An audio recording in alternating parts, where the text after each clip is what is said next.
"You can't think how glad I am to see you again, you dear old thing," said the Duchess, as she tucked her arm affectionately into Alice's, and they walked off together. Alice was very glad to find her in such a pleasant temper, and thought to herself that perhaps it was only the pepper that had made her so savage when they met in the kitchen. "When I'm a Duchess," she said to herself, not in a very hopeful tone though, "I won't have any pepper in my kitchen at all. Soup does very well without, maybe it's always pepper that makes people hot-tempered."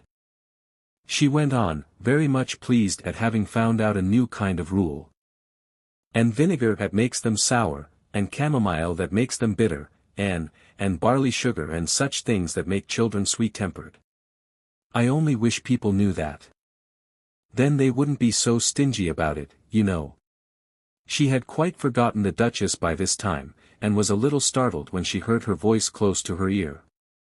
"You're thinking about something, my dear, and that makes you forget to talk. I can't tell you just now what the moral of that is, but I shall remember it in a bit." Original children's illustration by John Tenniel of Alice, Flamingo and Duchess from Alice in Wonderland. "Perhaps it hasn't one," Alice ventured to remark. "Tut, tut, child," said the Duchess. "Everything's got a moral, if only you can find it." And she squeezed herself up closer to Alice's side as she spoke. Alice did not much like keeping so close to her, first, because the Duchess was very ugly, and secondly, because she was exactly the right height to rest her chin upon Alice's shoulder, and it was an uncomfortably sharp chin. However, she did not like to be rude, so she bore it as well as she could. "The game's going on rather better now," she said, by way of keeping up the conversation a little. "'Tis so," said the Duchess. "And the moral of that is, oh, 'tis love, that makes the world go round." Somebody said, Alice whispered, that it's done by everybody minding their own business. "Ah, well. It means much the same thing," said the Duchess, digging her sharp little chin into Alice's shoulder as she added, "and the moral of that is, take care of the sense. And the sounds will take care of themselves." How fond she is of finding morals in things. Alice thought to herself. "I dare say you're wondering why I don't put my arm round your waist." The Duchess said after a pause, "The reason is, that I'm doubtful about the temper of your flamingo." "Shall I try the experiment?"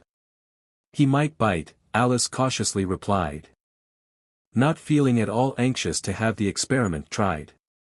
"Very true," said the Duchess, "flamingos and mustard both bite.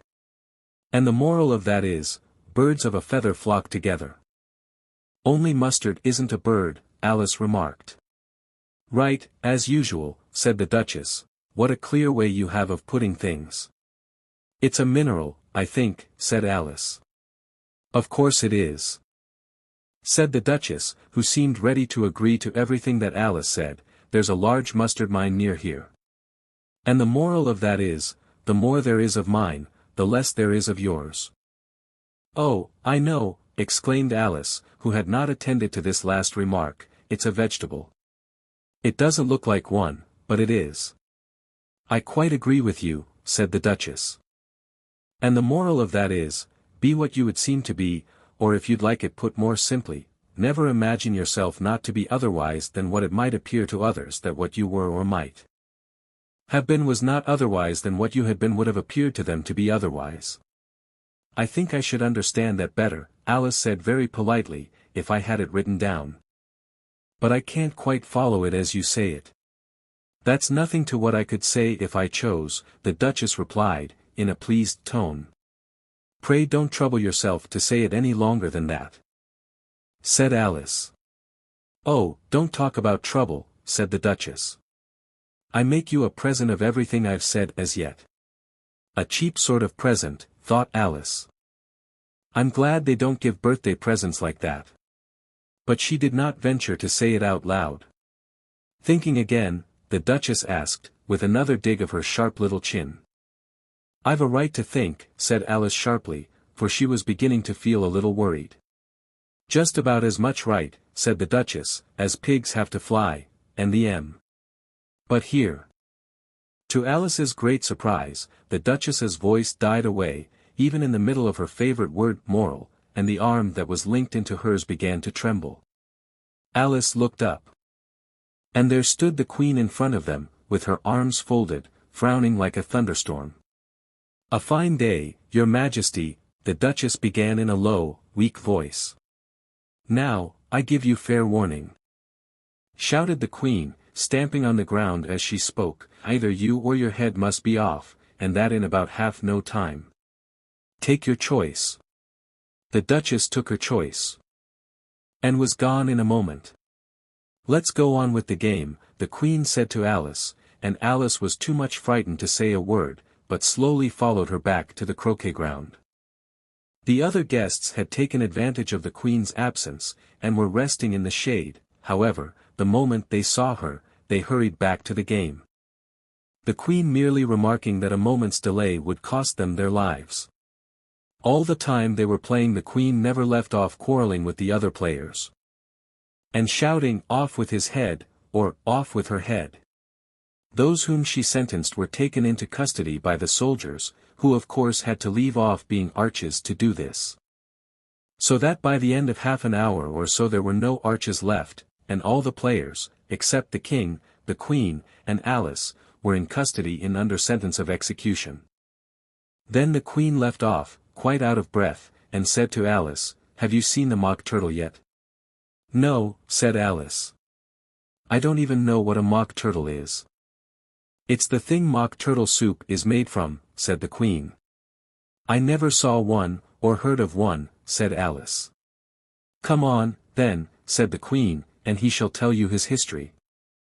As they walked off together, Alice heard the King say in a low voice, to the company generally, "You are all pardoned."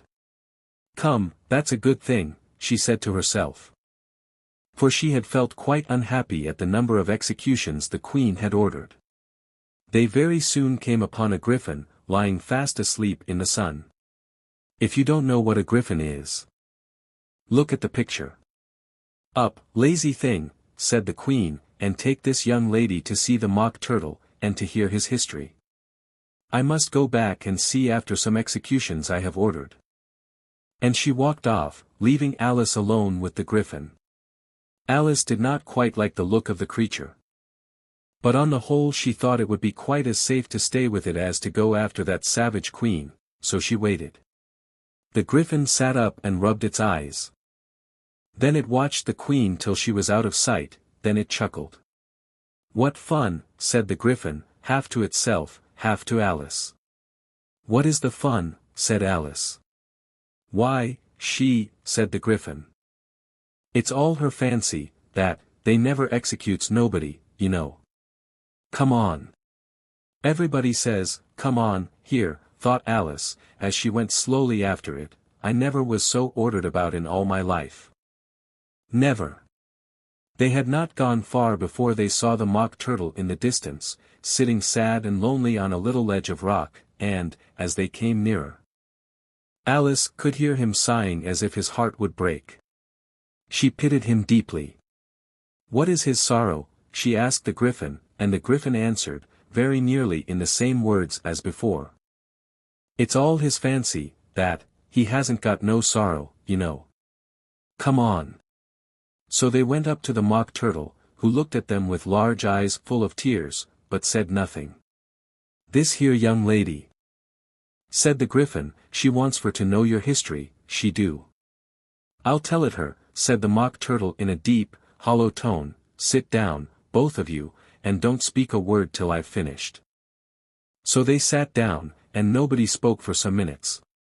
Alice thought to herself, "I don't see how he can ever finish, if he doesn't begin." But she waited patiently. "Once," said the mock turtle at last, with a deep sigh, "I was a real turtle." Original children's illustration of mock turtle from Alice in Wonderland. These words were followed by a very long silence, broken only by an occasional exclamation of "HJCKRH" from the griffin, and the constant heavy sobbing of the mock turtle. Alice was very nearly getting up and saying, "Thank you, sir, for your interesting story, but she could not help thinking there must be more to come, so she sat still and said nothing. When we were little, the Mock Turtle went on at last, more calmly. Though still sobbing a little now and then, we went to school in the sea. The master was an old turtle, we used to call him Tortoise. Why did you call him Tortoise, if he wasn't one? Alice asked. We called him Tortoise because he taught us, said the Mock Turtle angrily. Really, you are very dull. You ought to be ashamed of yourself for asking such a simple question, added the Griffin. And then they both sat silent and looked at poor Alice, who felt ready to sink into the earth. At last the Griffin said to the Mock Turtle, "Drive on, old fellow. Don't be all day about it." And he went on in these words. Yes, we went to school in the sea, though you mayn't believe it. I never said I didn't, interrupted Alice. You did, said the Mock Turtle. Hold your tongue, added the Griffin, before Alice could speak again. The Mock Turtle went on. We had the best of educations, in fact, we went to school every day. I've been to a day school, too, said Alice. You needn't be so proud as all that. With extras? Asked the Mock Turtle a little anxiously. Yes, said Alice, we learned French and music. And washing? Said the Mock Turtle.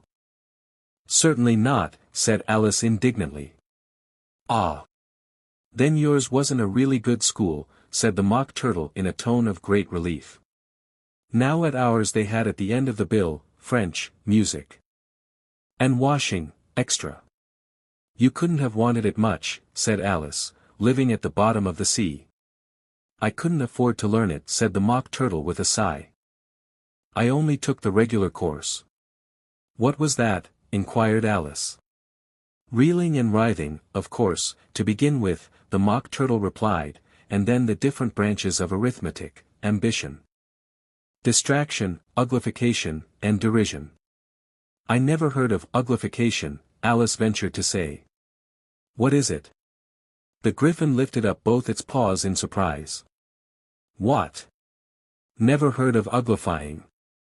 It exclaimed. You know what to beautify is, I suppose. Yes, said Alice doubtfully, it means, to make anything prettier. Well, then, the Griffin went on. If you don't know what to uglify is, you are a simpleton. Alice did not feel encouraged to ask any more questions about it, so she turned to the Mock Turtle, and said, What else had you to learn? Well, there was mystery, the Mock Turtle replied, counting off the subjects on his flappers, mystery, ancient and modern, with seaography. Then drawling, the drawling master was an old conger eel, that used to come once a week, he taught us drawling, stretching, and fainting in coils. What was that like? Said Alice. Well, I can't show it you myself, the Mock Turtle said, I'm too stiff. And the Griffin never learnt it. Hadn't time, said the Griffin, I went to the classics master, though. He was an old crab. He was. Original children's illustration by John Tenniel of Alice Mock Turtle and Griffin from Alice in Wonderland. I never went to him, the Mock Turtle said with a sigh. He taught laughing in grief, they used to say. So he did, said the Griffin, sighing in his turn, and both creatures hid their faces in their paws. And how many hours a day did you do lessons? Said Alice, in a hurry to change the subject. 10 hours the first day, said the Mock Turtle, 9 the next, and so on. What a curious plan! Exclaimed Alice. That's the reason they're called lessons, the Griffin remarked, because they lesson from day to day. This was quite a new idea to Alice. And she thought it over a little before she made her next remark. Then the 11th day must have been a holiday. Of course it was, said the Mock Turtle. And how did you manage on the 12th? Alice went on eagerly.